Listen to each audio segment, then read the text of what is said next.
भारत हा आपला कृषीप्रधान देश आहे। या कृषीप्रधान देशामध्ये महाराष्ट्रामध्ये प्रामुख्याने ऊस शेती केली जाते। ऊसाचे विविध प्रकारचे जाती आपल्या महाराष्ट्रात आढळून येतात।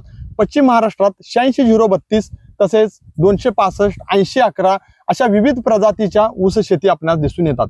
आज आपण अशा वेगळ्या शेतकऱ्याशी बोलणार आहोत जे आपल्या सोबत आज चेतन आडमुटे आहेत। त्यांची शारपड जमीन होती, मात्र शारपड जमिनीमध्ये यशस्वी प्रयोग केलेले आणि एक ऊस शेतीमध्ये यशस्वी झालेले शेतकरी आज आपल्या सोबत आहेत। नमस्कार आडमुटे साहेब। नमस्कार साहेब।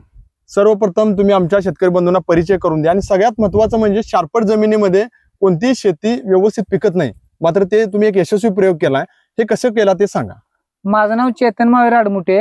माझी जमीन पूर्ण शारपड होती। ओके। त्यामध्ये आम्ही सच्छिद्र पाईपलाईन द्वारे पाणी बाहेर काढून पहिल्यांदा 265 जातीचे आपण ऊस लावली। ओके। 265 नंतर आता एक खोडवा लावलेला आहे आपण आणि ते 1 नंबर ऊस आलेला आहे। बरं, या अगोदर सच्छिद्र पाईपलाईन करण्याच्या अगोदर यामध्ये ऊस शेतीच्या अगोदर तुम्ही काय पीक घेतला होता? ऊस शेतीच्या आधी आम्ही 1.5 एकर मध्ये सच्छिद्र पाईपलाईनच्या आधी आम्ही 1.5 एकर मध्ये शाळू केला होता। फक्त 1.5 पोती शाळू झाला होता। बर। त्यानंतर मग सच्छिद्र पाईपलाईन केल्यानंतर पण आपण 265 जातीचे रोप लावले। त्यानंतर आपण राज फर्टिलायझरचे खते वापरून आपण ऊस चांगला काढला। आता हे दुसरा जाणार खोडवा आहे। बर। राज फर्टिलायझरची कोणकोणती उत्पादने तुम्ही वापरली? राज कॅल्शियमॅक्स, राज नीम, राज पोटॅश, राज सल्फेट, झिंक। कशी वाटतात उत्पादने? हे 1 नंबर उत्पादन आहे। रिझल्ट 1 नंबर, खूप छान रिझल्ट मिळालेला आहे आम्हाला। आडमुटे साहेब, ऊस लावत असताना पहिल्यांदा पूर्व मशागत कशा पद्धतीने करून घेतली? आपण पहिला सगळं रोटर मारल्यानंतर सऱ्या पाडून आपण 265 जातीची रोपं आणून लावली। बरं, 265 जातीचीच का निवड केली?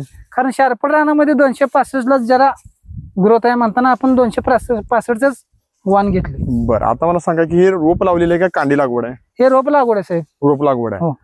आता हे ज्या वेळेला तुम्ही लागण घेतली त्यावेळेला किती टनेला ॲव्हरेज मिळालं? आपण साहेब लागण घेतली ते 55 ते 56 टन आपल्याला ॲव्हरेज मिळालं। म्हणजे शारपड जमिनीत सुद्धा योग्य ॲव्हरेज आहे। राज फर्टिलायझरची जेव्हापासून तुम्ही उत्पादने वापरताय, आता ह्या ऊसाला वापरलेले आहेत, तुम्हाला काय फरक जाणवून आलेला आहे? राज फर्टिलायझर उत्पादन वापरल्यामुळे साहेब आपल्या ऊसाची कांडी बघा किती ही झालेली आहे, रुंद झालेली आहे। त्यामुळे पाला पण आपला लांब पसरत झालेला आहे। बरोबर। ऊसाची जाडी राज कॅल्शियमॅक्स मुळे एकदम जोरात आहे।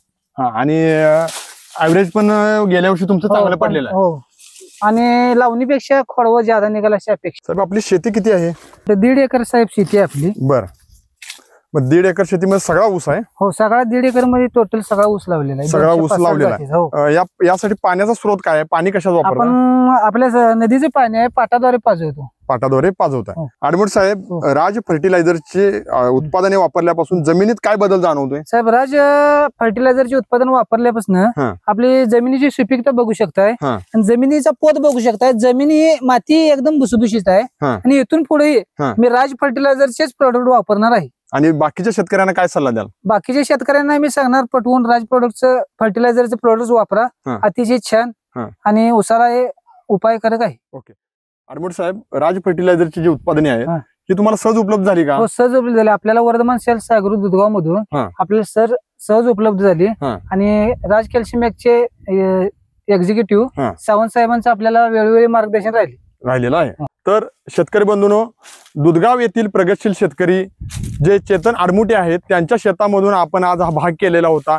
शारपड जमिनीत सुद्धा जी जमीन शारपड कोणत्याही पिकाला पीक येऊ शकत नाही असं जे म्हटलं जातं, मात्र राज फर्टिलायझरच्या उत्पादनामुळे आज त्यांच्या या शारपड जमिनीत सुद्धा ऊस शेती चांगल्या पद्धतीने फायदेशीर ठरलेली आहे आणि चांगलं उत्पादन त्यांनी घेतलेलं आहे। तर शेतकरी बंधूंनो, राजची उत्पादने कशी फायदेशीर ठरत आहेत हे आज आपणास समजलेलं आहेच। शेतकरी बंधूंनो, आता वेळ झाली इथंच थांबण्याची। उद्या भेटूया आपल्या नवीन भागामध्ये नवीन शेतकऱ्यासोबत। तोपर्यंत धन्यवाद।